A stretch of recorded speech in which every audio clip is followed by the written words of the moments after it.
What's up, everyone? Welcome to Bilbrons and Dragons. I'm your host, Bilbron DaoLockStone.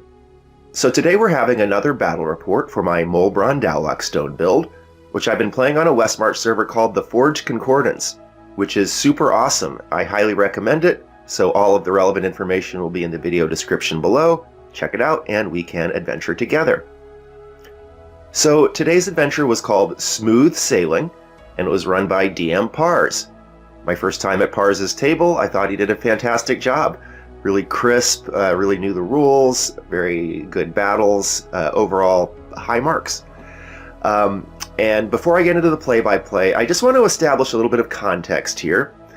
I hadn't had a combat mission in like 2 months. My two previous missions were both Skyrider Grand Prix missions, which were non-combat. And I did do a video for the first one of those missions. I decided not to do a second one because, you know, it would have been basically the same video twice in a row. But a couple of noteworthy events. The last Skyrider Grand Prix mission was actually one that occurred in a dream world run by the big bad of this particular series of campaigns at Nordy's table.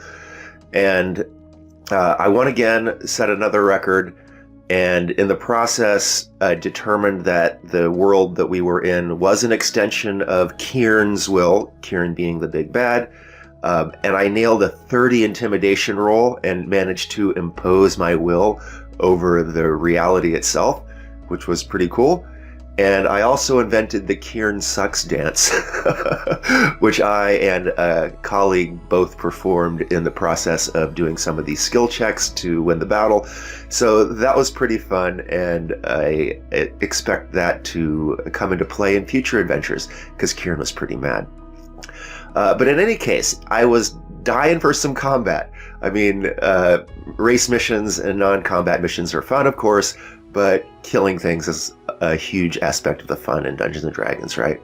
So I was looking forward to some really good combat, and this was a very underpowered team.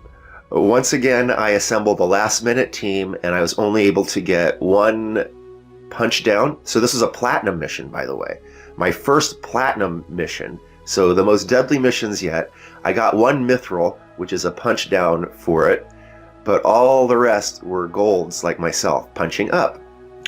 That is a recipe for a TPK at the Forged Concordance, and so we had attracted a lot of attention. There was a bunch of people watching the game in chat because, you know, what's more enjoyable than a TPK that you're not a part of course. But in any case, it was a pretty tense setup, and I was really excited to go in. So the adventure starts as it always does, with Bilbron riding in from Viscala and stopping by in Haroon to check in with Novus Dayshout and the goings-on in Mydath, and then on to the Forged Concordance, rolling up to the job board and looking for a gig. And Bilbron managed to get this gig for a platinum mission, as I said, but it was written as if it was just an invitation to a party. And Bilbron was all down with this, because he had been getting treated as a celebrity for the last several months up in Meridian for being two-time Skyrider Grand Prix champion and often the record holder.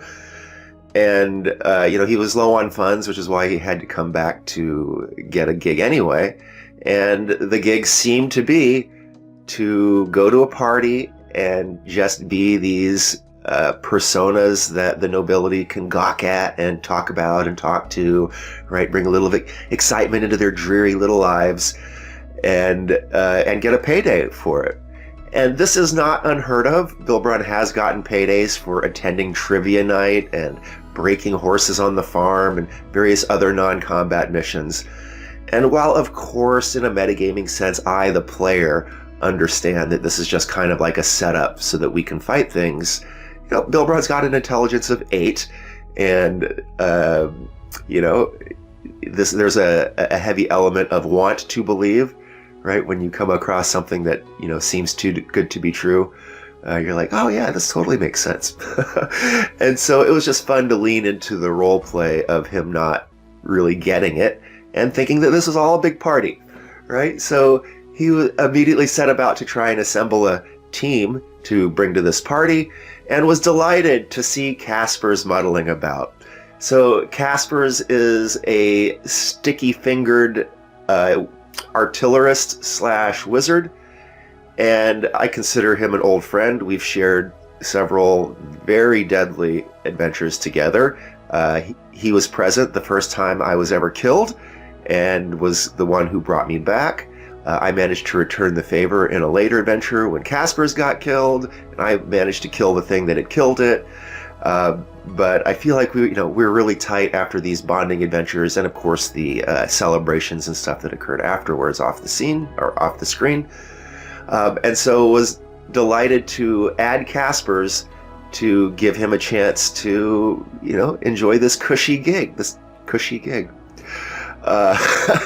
And plus Caspers was the punch down, the mithril badge, so Bilbron figured this would be an even more impressive get for the party organizers.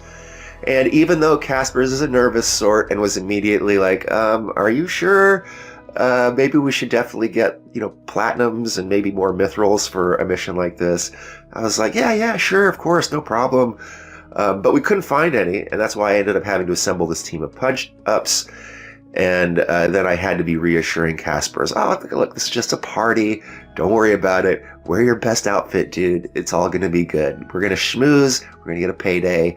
This is going to be fantastic. Right. So I couldn't find any more platinums. As I said, had to get gold. So I filled out the team with Chaz Luminaria, a very stylish half-elf celestial warlock. I added Sphinx, who was a very muscly and barely dressed human wolf totem barbarian, which itself is unusual because usually it's bear totem, right? And even more unusually, used a double-bladed scimitar and an oversized longbow. So pretty interesting character, Sphinx. And Argos, who was also human and just this incredibly spooky moon druid. Like, his visual and shtick was a little disconcerting, but also a very cool character, Argos. So that was the team. Me, Caspers, Chaz, Sphinx, and Argos. And we had to go to this party. It was in King's Rest, and so it involved ship's travel. But the party organizer was on point. It had actually arranged travel for us. We just had to go down to Tears Fall, and there was going to be a ship ready to take us to King's Rest for the party. And that was cool, because usually when we have to show up at a place where we need to take a ship, we have to do that all ourselves, and that can be annoying. It was nice to just kind of roll up and be like, okay, there's our ship, let's do this. So we all got on the ship, and Bilbron is very excited, because even though he hates dastardly sea creatures, he's learned to enjoy the sea a little bit. Like, he hated it when he was a rookie and just got seasick all the time, and then just had to fight all of these creatures that he hated. But, after several ship adventures, he can appreciate it. And so he was all sitting up front, enjoying the smell of the sea. And I had summoned this giant constrictor snake because one of my allies, I think it was Chaz, loaned me a Staff of the Python, which is an item that I've been wanting for a while, and I failed to buy one a couple of times. And so it was cool. So I was out there playing with a constrictor snake and smelling the ocean and checking out the horizon and all that fun stuff. And even though Caspers was like all super nervous, I was feeling pretty good about this. Bilbron was feeling pretty good. We're on our way to a party. Everything's good. At least it was, until a couple of the ship's crew tried to push Caspers and Sphinx overboard. Right? Lured them over to the side and be like, hey, you see that down there? And then whoop! And fortunately that failed, but the battle was on. Next thing you know, we're having to fight the ship's crew, and Bilbron's feeling like an idiot, and Casper is like shooting him this, knowing, satisfied look of like, yeah, baby, you were wrong, I was right, haha. So yeah, we had to fight these guys, and they were formidable. They could cast spells like Chain Lightning, and had strong weapon attacks and all of that. But we managed to handle them pretty good, in large part because both Chaz and I had Repelling Blast, so we were just blasting people off the ship, and then they couldn't target spells on us, and no coordination, and it was just very bad for them. And Caspers had loaded his spell storing item with Vortex Warp. And man alive, Vortex Warp is godly when you're on a boat, because you can just teleport people 90 feet straight down into the water. It's a liquid that can support them, so perfectly legal. And that just messes them up. Right? They're just like 90 feet below water. It takes them like 3 rounds of dashing just to get to the top again. And so Caspers was laying waste with Vortex Warp. We were pushing people over the ship, and we managed to win that battle. And in the process, the captain of the ship's crew managed to set the ship on fire, which was annoying. But we knocked out the captain, killed everyone else, and took the captain alive for questioning later. Managed to put out the fire with a strong team effort. And by team, I mean everyone except Bilbron, because Bilbron doesn't do heavy lifting. So he was in the water at the time, so it was just like searching the bodies, while everyone else put out the fire. Caspers took point by casting a wind wall, and that honestly made it pretty easy. Everybody else chipped in and managed to put out the fire, and the ship didn't sink. And then we questioned the captain, and yes, it turns out that the party was a ruse, and it turned out that a rival guild called SEC had hired them to ambush the Forged Concordance and kill them, and then bring the bodies to a rendezvous point where they were to meet 4 other ships. And so Bilbron was infuriated by this. How dare they attack Bilbron and his colleagues? I mean, he's just getting madder and madder. Every second thinking about this is all about revenge. Yeah, let's meet these guys. Let's set up a trap. They're going to try and meet us. Let's put out advanced guys. Then we'll start hitting them with the ballistas. My imagination was going off. But as it turns out, the rest of the team wasn't all that keen on engaging the enemy. They weren't so into revenge as Bilbron was, and they were like, why do we even need to fight these guys? Let's just go. And Bilbron did say, well, yeah, okay, I could retreat everyone into my sanctuary vessel and then just have Fargar fly us back, but why the heck would we do that? That means they get away with it, and we don't get revenge. And so we deliberated for like a long time and took a short rest in the process while we were talking about it. And Bilbron was about to cave and say, fine, let's just go. But at that point, the ship got attacked again. About 6 water elementals all swarmed on board. So actually only two classic water elementals, and then the other ones were smaller ones that were wearing armor and had these like frost touch weapons. But still elementals, right? They couldn't fly or have ranged attacks or anything. But we managed to beat them. It did get a bit hairy because they do a lot of damage, and they have that crazy whelm ability. But again, Chaz and Bilbron were pushing them off the ship. Again, Caspers was vortex warping them. And there was actually a pretty funny moment because Caspers, who is one of those doodad types who just always has a bajillion gizmos, happened to have some Dust of Dryness. So dropped a pouch of Dust of Dryness and was like, okay, use that. And it was just kind of funny at the beginning because no one was using that. I wasn't really eligible because I was flying at the moment, and so was my familiar, but I figured someone else would pick it up. But no one was picking it up, and we were fighting, and Caspers was literally freaking out about this and pulling his hair out. He's like, would someone use the Dust of Dryness, please? And so finally, Chaz picked up the pouch, and then immediately got whelmed, and was like, okay, I'm supposed to use the Dust of Dryness, so opens the pouch, and of course, because he's inside of the water elemental, as soon as he opened the pouch, or as soon as she opened the pouch, the water just all rushed in, and so all 4 doses of the Dust of Dryness got used, which of course obliterated instantly the water elemental. And then Chaz just kind of like fell down to the deck and was like, oh, that worked good. And of course Caspers was a little like, no, because that stuff costs money. I think it was like 300 a dose or something. And so that was pretty funny. But we managed to beat those guys, and then we still were kind of deliberating about what to do. But at this point, we decided, okay, because Casper's really wanted to do the ballista. So we decided, all right, we're probably not going to be able to outrun these guys. Our ship is damaged, and like we're not really sailors. And we did want to bring the ship back to shore because, you can sell it. Ships are worth a ton of gold, right? And we wouldn't have got to keep it, but, it's for the guild and such. So no reason to just leave it and abandon it out at sea. So we decided to deal with these guys before bringing the ship back. And we took another short rest.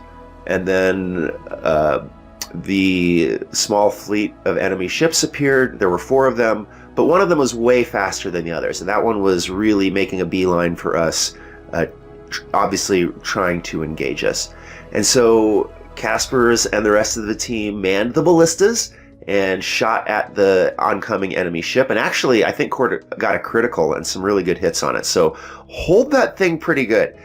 And it was basically just going on momentum to finally make contact with our ship, at which point they threw down gangplanks, which stabilized their ship and allowed them to engage.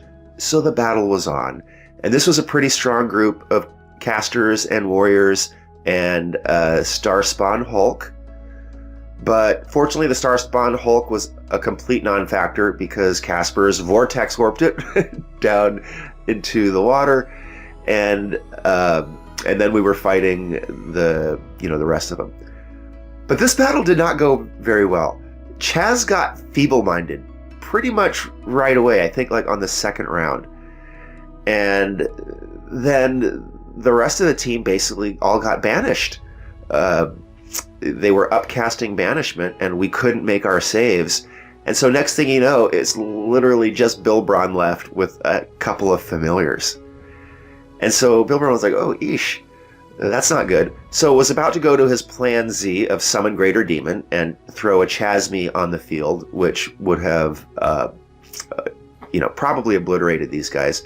But I didn't have to, because Chaz's familiar, who, by the way, had been completely horrible on all of its attack sequences up until now, finally landed a great attack sequence, including a critical, and managed to finally disrupt the concentration of a caster who was upcasting banishment. So 2 of my colleagues popped back into existence, and Bilbron, at the last second, aborted his plan Z and did not drop a Chasme, and just went with his Eldritch Blast. And once we were back, the team was back on the field, we were able to methodically, defeat these guys. Again, Repelling Blast came in clutch, pushing these guys off the ship. Again, Vortex Warp was clutch, teleporting these guys off the ship. And we were able to defeat these guys. And we felt pretty good. The other ships fled. Apparently they were cargo and not combat ships. And so we beat the team from SEC. We were feeling pretty good. And we headed back to shore, doing our best to pilot this ship that had taken some pretty significant damage throughout. We were throwing down fireballs, and Argos was throwing down wall of fire, which was awesome because then me and Chaz could repelling blast enemies through the wall of fire. Argos also came in pretty clutch with a heal on Chaz, which healed the Feeble Mind, which was amazing, and that really helped turn the tide of the last battle as well. And so yeah, we were headed back to shore, thinking that we were done, but we got about 500 feet away, and this mysterious black armored caster appeared on shore, and he cast some kind of spell, which was a summon, and the next thing you know, we have these 2 monstrosities in our midst. One was a huge snake head thing. It didn't have a head. It had 6 snakes for a head instead, and it was really strong. It had a bunch of attacks, and it could poison you, and it could restrain you, and it turns out that it could cast spells because it casted haste on its colleague later. And then a flying, ugly reptilian thing that could cast spells like Fireball and Feeble Mind, and it hit like a truck, man. It was literally hitting for 100 damage per attack sequence. It had this claw that did, 15 piercing and 35 force. And then it had a whip that was doing 50 necrotic. So, yeah, This battle didn't go all that well either. Chaz got instantly killed. I think the ugly reptilian dude, the flying one, got a critical on her and killed her with like massive damage, like in one round. Dead is like pretty impressive. And then Casper's got attacked by the snakehead dude and took a bunch of damage and got restrained.